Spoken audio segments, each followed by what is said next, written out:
"She's using you?" the little girl yelled.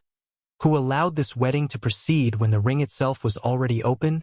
Vincent Rossi's voice cut through the marble hall as every guest froze, staring at the black velvet pedestal where a wedding ring lay split into two hollow halves, revealing a faint blinking chip inside like a silent heartbeat. The bride, Isabella Moretti, smiled too quickly and too softly as she stepped forward. "This is absurd. Security must have let a child in with a toy." But no one moved to agree with her. The little white girl stood between armed guards, holding the same ring, her hands trembling only slightly as she said, "It's not a toy. They told you not to look inside." Vincent's eyes narrowed, 1 second of silence stretching too long for a man who controlled empires, before he finally looked down at the ring again, because something about the engraving inside didn't match the registry he signed. 3 hours earlier, the Rossi estate had been preparing for what was supposed to be a perfect Mafia wedding. White roses imported from Sicily, guards stationed at every marble arch, and a sealed guest list that no outsider should have breached. The air smelled of expensive jasmine mixed with gun oil hidden beneath tuxedos, and every camera angle was already pre-approved by Vincent's legal team. But as the bride adjusted her veil in front of the mirror, a detail caught the attention of a cleaning attendant who immediately looked away too fast. A faint second engraving beneath the surface of the ring, almost invisible unless the light hit it at a wrong angle. At the same time, in the hallway near the restricted wing, the little girl, later introduced only as Emily Carter, was seen staring at a security monitor where the footage glitched for exactly 7 seconds every time the ring passed through inspection. She didn't speak, only leaned closer, as if memorizing something no child should understand. When a guard asked her why she was there, she pointed at the wedding ring displayed on a tray and whispered, "That one is already open," making the guard laugh before he hesitated, because the tray itself had a faint scratch mark like it had been forced before. Inside the main hall, Isabella Moretti greeted guests with flawless grace, but her perfume bottle on the dressing table had been replaced twice that morning, something only the girl seemed to notice as she passed by unnoticed, watching reflections instead of faces. Vincent Rossi, unaware of any disturbance, signed the final ceremonial agreement in the study, his pen pausing for just a fraction of a second when a clause referencing transfer upon union completion seemed unusually thickened in ink compared to the rest of the document. He didn't question it yet. Meanwhile, Emily stood alone near the side corridor holding a folded piece of fabric she had picked up from the floor, a ring cushion tag with a serial code scratched out and rewritten in uneven handwriting. It was small enough to ignore, but wrong enough to feel intentional, and as she traced the numbers with her finger, she whispered something no one heard, except the truth was already beginning to shift, because the code on the tag did not belong to the wedding registry at all. Vincent Rossi did not move from the edge of the study, but his eyes stayed fixed on the ring cushion tag in the girl's hand, as if distance no longer mattered when something inside a system felt slightly misaligned. Behind him, the sound of the wedding preparations continued.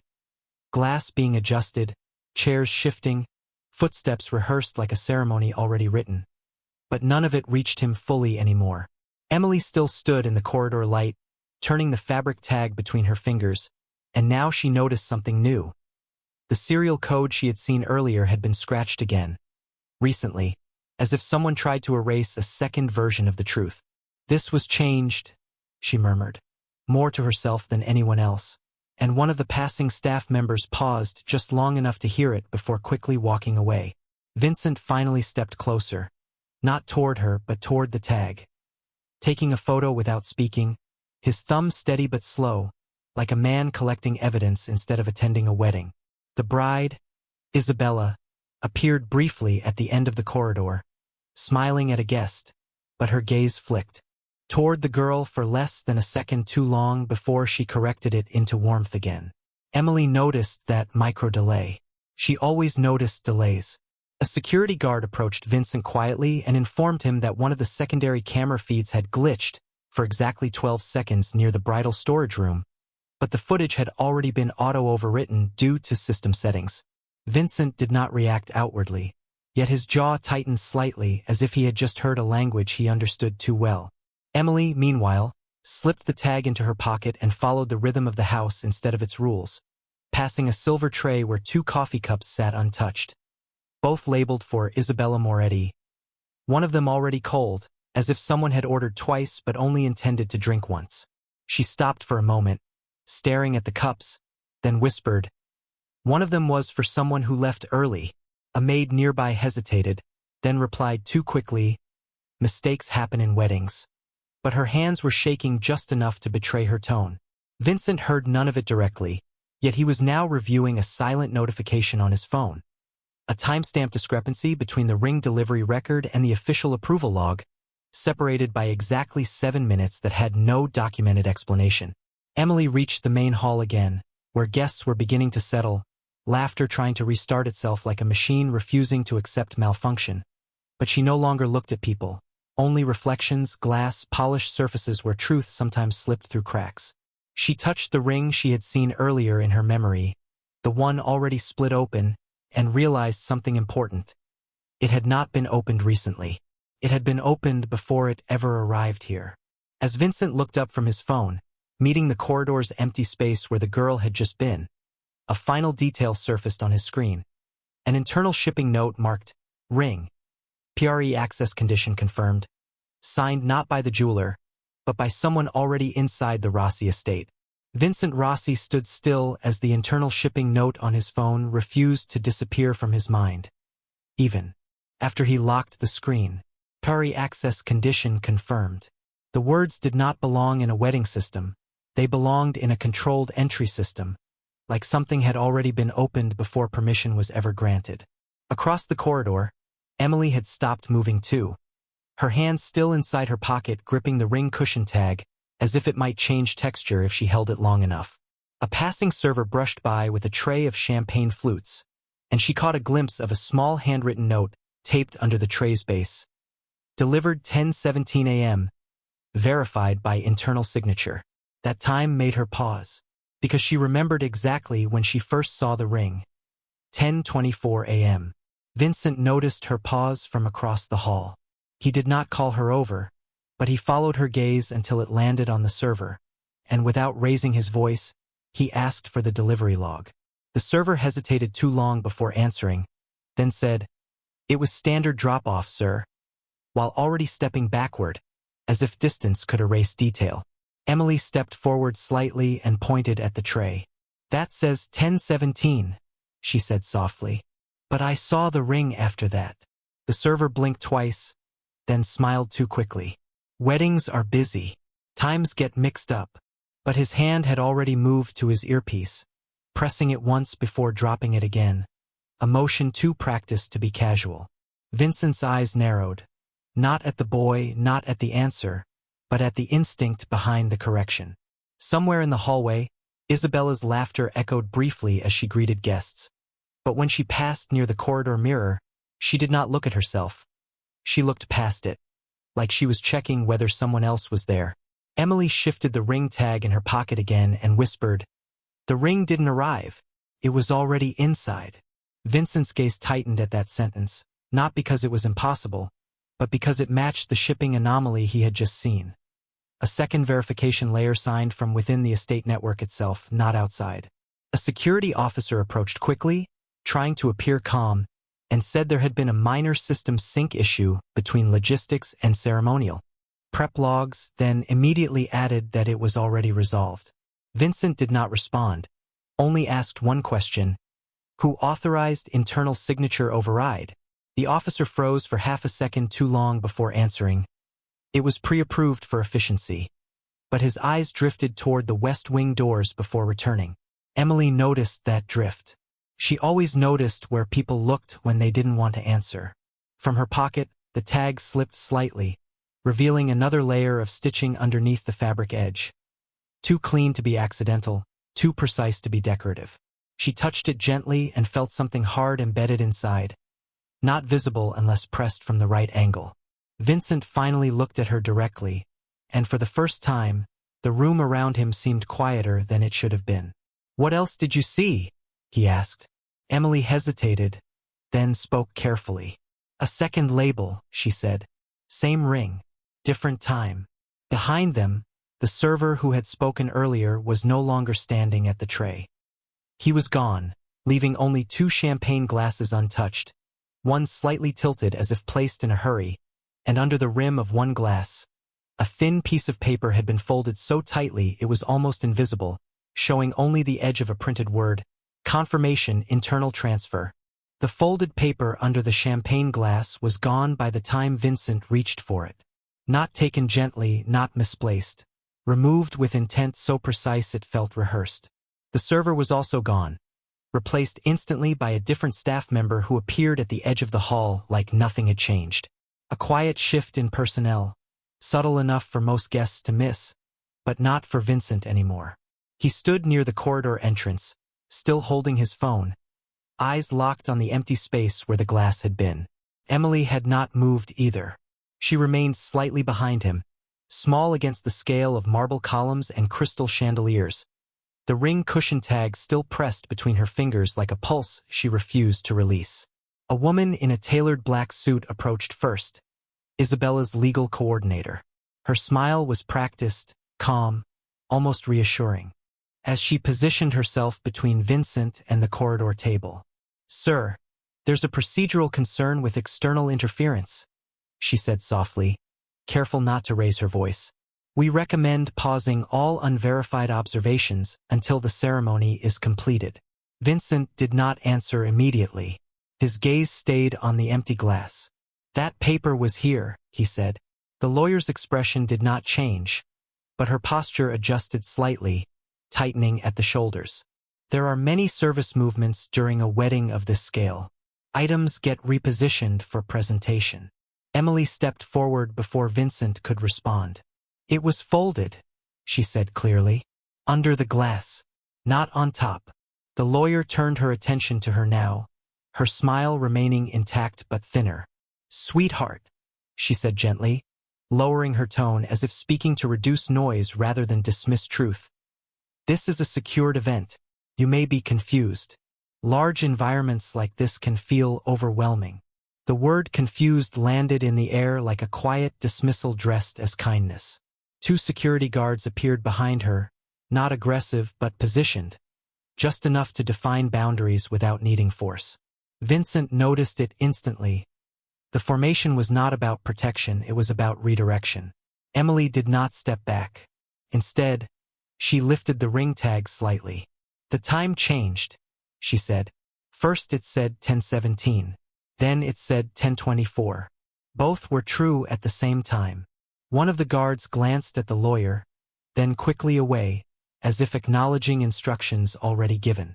Isabella arrived moments later, her veil now adjusted perfectly again, her presence restoring visual order to the room. She looked at Emily with soft concern that did not reach her eyes. "This must be stressful for you," she said warmly. "We can have someone take her to a quiet room." The phrase was smooth, almost compassionate, but it carried finality. Vincent finally turned his head toward Isabella. Not fully accusing, not fully trusting, just observing. "Where is the delivery log?" he asked. Isabella smiled faintly. "Handled by procurement. You know that." A second staff member stepped forward, presenting a tablet. "Everything is synchronized," he added. "There are no discrepancies in the system." Emily looked at the tablet without touching it. "Then why does the glass say it was here before it was delivered?" she asked. Silence followed, brief but absolute. Not because the question was loud, but because it didn't belong in a conversation that was supposed to already be resolved. The lawyer exhaled lightly, reclaiming control of tone. "We can escalate this internally after the ceremony," she said. "Right now, we're disrupting a legally binding event." Vincent did not look at her. His attention had shifted again, not to people but to detail. The champagne glass on the opposite tray had been replaced. Same position, same angle, different stem. A substitution so minor it only made sense if the original had contained something that could not remain. And on the edge of the tray, almost invisible unless light struck it just right, was a faint circular impression, like something had been removed seconds before he arrived, leaving only pressure memory behind. Emily noticed it at the same time he did. She didn't speak. She only tightened her grip on the tag. And in that silence, Vincent realized the correction wasn't about confusion. It was about timing. Something inside this hall had already been executed before anyone realized it had started. Vincent's hand closed around the edge of the ring cushion tag before anyone could suggest he shouldn't. The fabric felt ordinary at first glance. Soft, decorative, ceremonial. But under his grip, it resisted slightly, as if something rigid had been sewn into its spine. Emily didn't stop him. She only watched, her small hands steady now, as if she had already decided this moment would happen long before anyone else in the room understood why. The lawyer took one step forward, voice still controlled but sharpened at the edges. "Sir, that is part of ceremonial property. It should remain untouched until after." Vincent didn't look at her. He pressed his thumb along the stitched seam and felt it. An unnatural stiffness hidden inside the fabric. Not decoration. Structure. Intent. Emily leaned closer and whispered, "They didn't want you to feel that part." The room behind them stayed carefully composed. Guards in fixed positions, guests pretending not to listen, Isabella standing just far enough away to appear uninvolved while remaining close enough to intervene. Vincent pulled a small blade from his inner coat pocket. Not dramatic, not threatening, just precise. And cut a single line through the underside seam of the tag. The fabric parted too easily, like it had been designed to be opened by the right hands at the wrong time. Inside was a thin microstorage chip wrapped in transparent film. No branding. No label. Just a faint serial mark etched so small it looked like a scratch unless light hit it directly. Emily didn't reach for it. She only said, "That's the second layer." Vincent held it between two fingers, staring at it longer than necessary. Around him, the wedding hall felt suddenly louder. Not because anything changed, but because silence now had weight. The lawyer exhaled softly. "If that contains data, it may not be authorized for internal review," she said. Vincent finally looked up. "Everything in this room is already unauthorized," he replied. That was when Isabella moved. Not quickly, not panicked, controlled. She stepped closer, her expression softening into something almost sympathetic. "Vincent," she said quietly, using his name for the first time that day without ceremony. "You're letting a child interpret operational materials. That's dangerous." Emily didn't react to the tone. She reached into her pocket and placed something on the edge of the marble table. A folded receipt, slightly smudged, taken from the catering cart earlier without anyone noticing. Vincent picked it up. It showed 2 separate champagne deliveries. Same time window, same tray number, but 2 different recipient logs signed under the same authorization code. One signature was his verified estate mark. The other was identical in form, but off by a single stroke in the looping of the R. A forgery so precise it would only be visible to someone who had signed thousands of documents before. Vincent didn't speak. He just stared at it. Not at the discrepancy itself, but at the familiarity of the mistake. A mistake only someone close to his internal signing protocols would know how to replicate. Emily pointed at the bottom line. "That signature wasn't copied from outside," she said softly. "It was learned." The lawyer shifted her stance immediately. "That's speculation," she said, but her voice had lost its earlier ease. Isabella reached out slowly, not touching the receipt, but hovering just above it. "This is being escalated beyond reason," she added. "We should pause before assumptions." Vincent interrupted her without raising his voice. "Who had access to my signature archive?" The question landed heavier than any accusation. For the first time, Isabella didn't answer immediately. A fraction of hesitation passed through her eyes, small, controlled, but visible to someone who had known her too long. Emily noticed it first. She always noticed timing before words. Vincent lowered the receipt slightly, his gaze no longer on paper, but on the space between people. "Only 3 people ever saw my internal signing sequence," he said quietly. No one corrected him. No one added names. And in that silence, Isabella's expression softened again, but not into innocence this time, into calculation, as if she had just realized which version of the truth was no longer safe to maintain. Vincent did not speak after the last question. The silence that followed Isabella's hesitation did not feel like hesitation anymore. It felt like structure collapsing in slow motion, too controlled to be chaos, too precise to be accidental. Outside the hall, rain began tapping softly against the tall glass windows, each drop sliding down like time itself, refusing to stop for a ceremony that no longer felt stable. Somewhere behind them, a distant kitchen timer beeped once and was quickly silenced, replaced by the faint sound of a staff member pretending nothing unusual had occurred.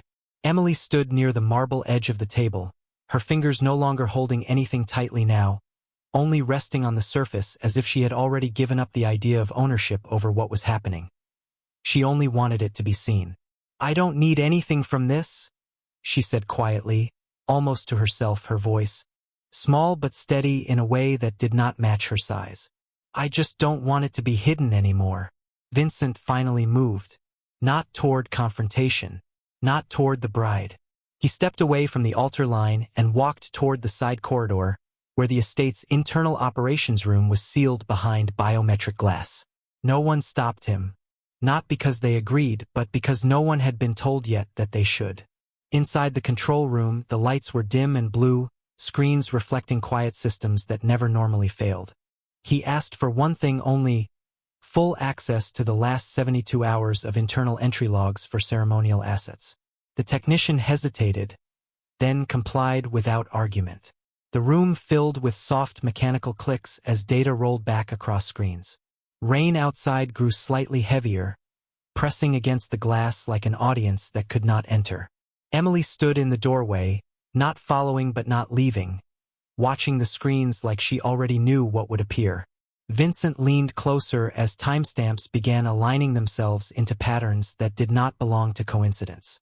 The ring delivery route showed a handoff at 10:17 a.m., then a second confirmation at 10:24 a.m., but both entries used the same internal clearance code, a code that had only been assigned to 3 people in the entire estate hierarchy.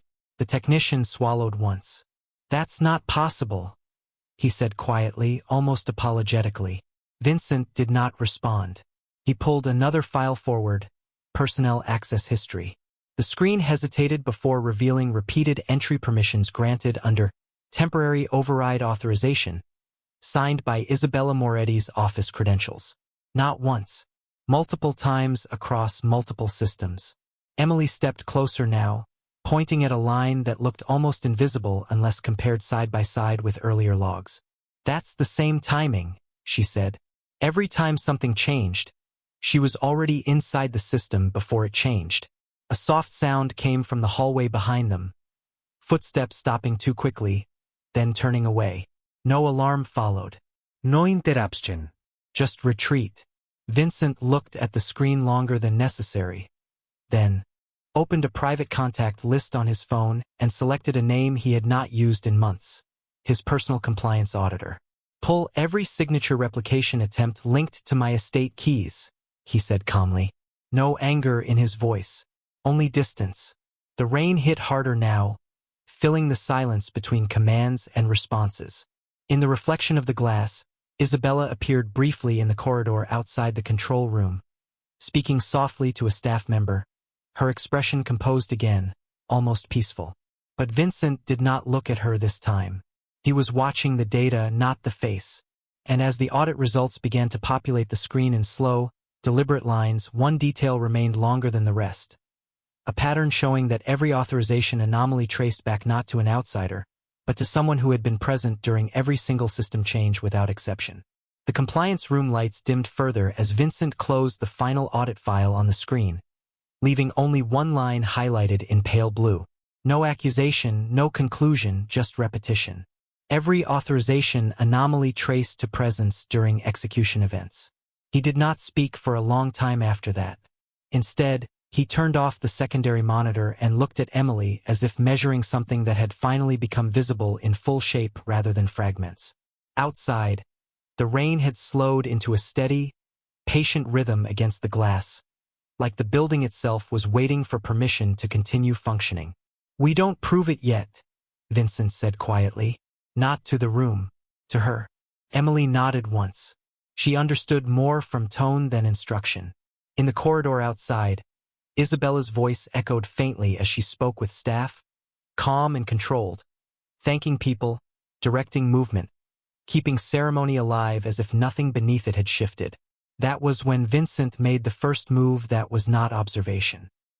He asked for the ceremonial ring to be brought back to the table.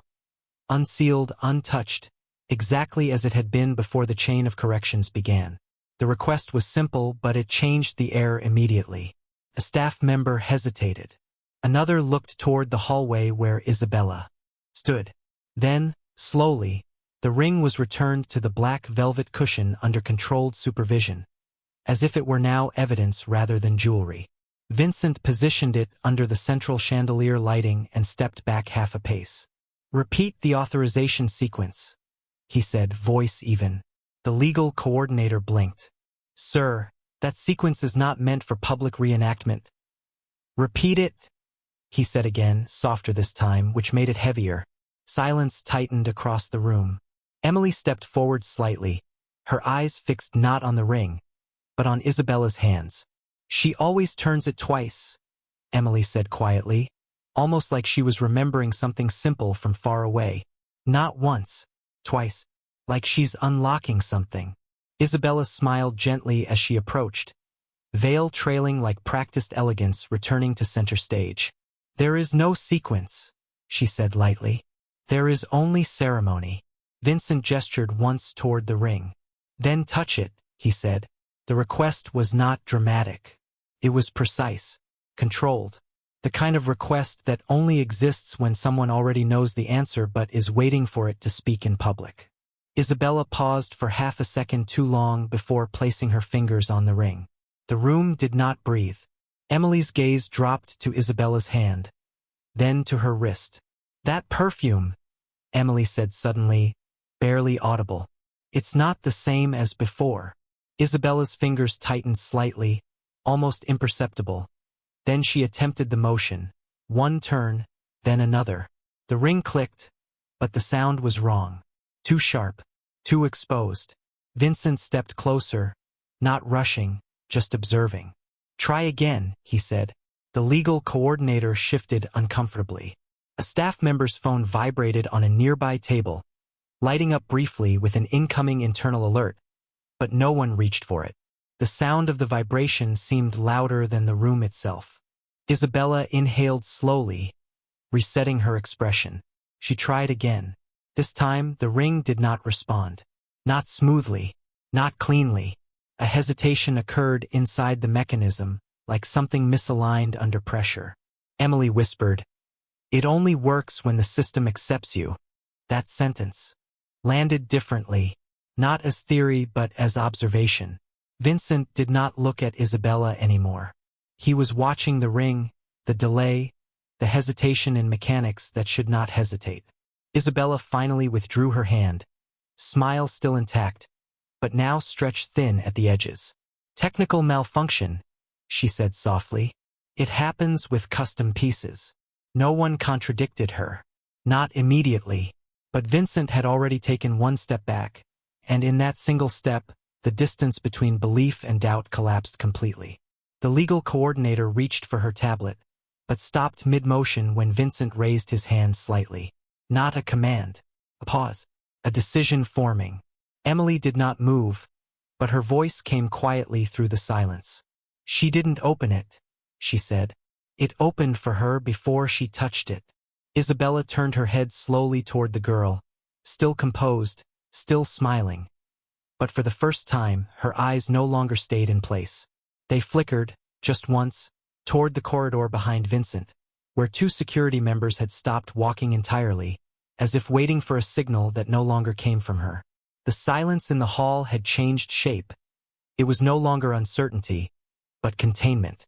Vincent Rossi stood at the center of it, one hand resting lightly on the edge of the velvet table where the ring still sat exposed under the chandelier light.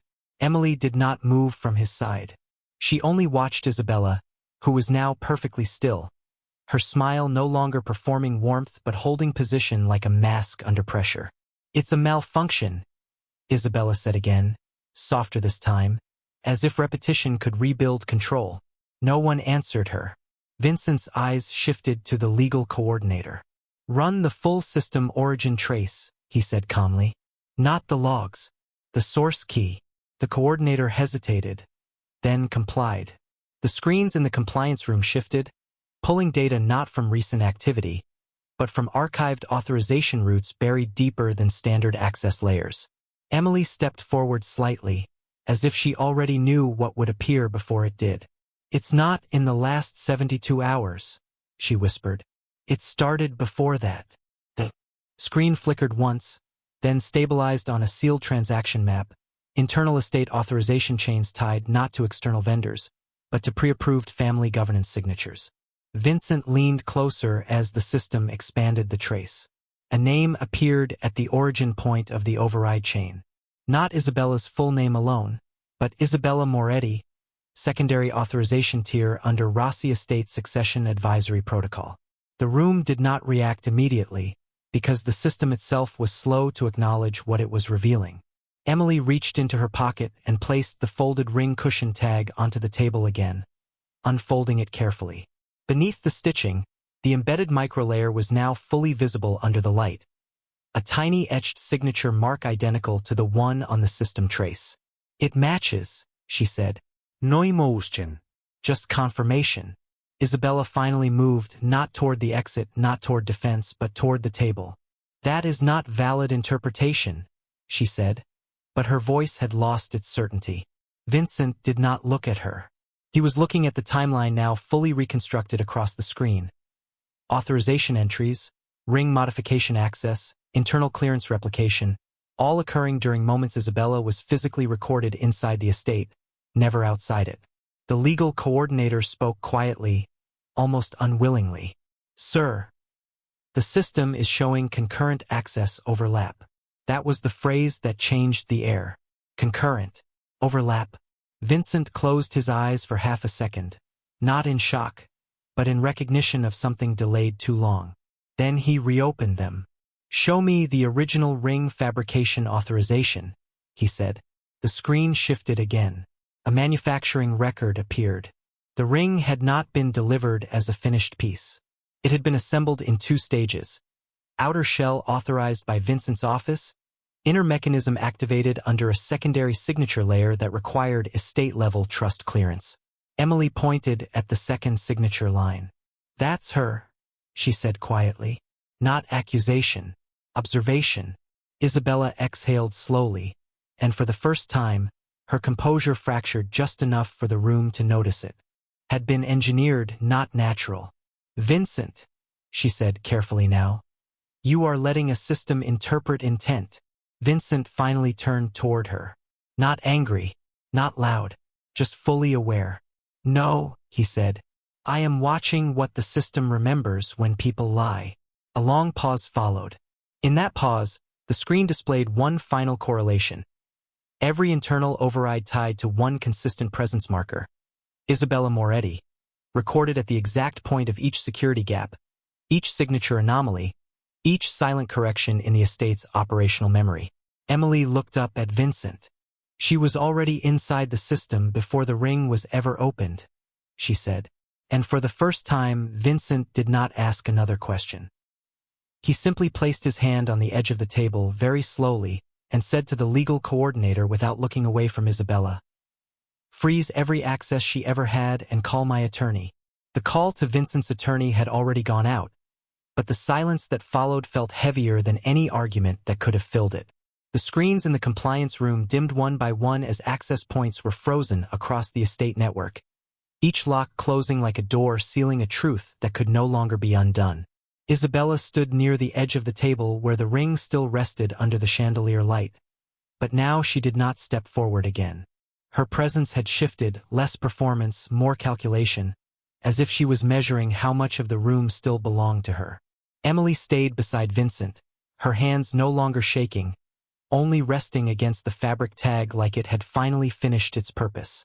"We will handle this through legal containment first." The attorney's voice came through the speaker. "Full internal audit. Asset suspension.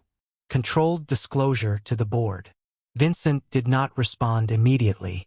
He was watching Isabella now not as a bride, but as a variable being removed from a system. "No private corrections," he said finally. "Everything documented." The words were not loud, but they carried finality. Outside the hall, the rain had stopped completely, leaving the glass walls clear enough to reflect everything inside. Without distortion, two security members entered quietly, not rushing, but no longer waiting for permission either. One of them carried a sealed folder, internal suspension order forms already prepared at a level that suggested anticipation, not reaction. Isabella looked at the folder, then at Vincent. For the first time, her voice did not attempt softness. "You are ending something you don't fully understand," she said. Vincent answered without raising his voice. "I understand the system better than the silence around it." Emily stepped slightly forward. "She didn't just change things," she said, her voice small but precise. "She made them look like they were always supposed to be that way." That sentence landed harder than the legal documents because it described intent instead of action.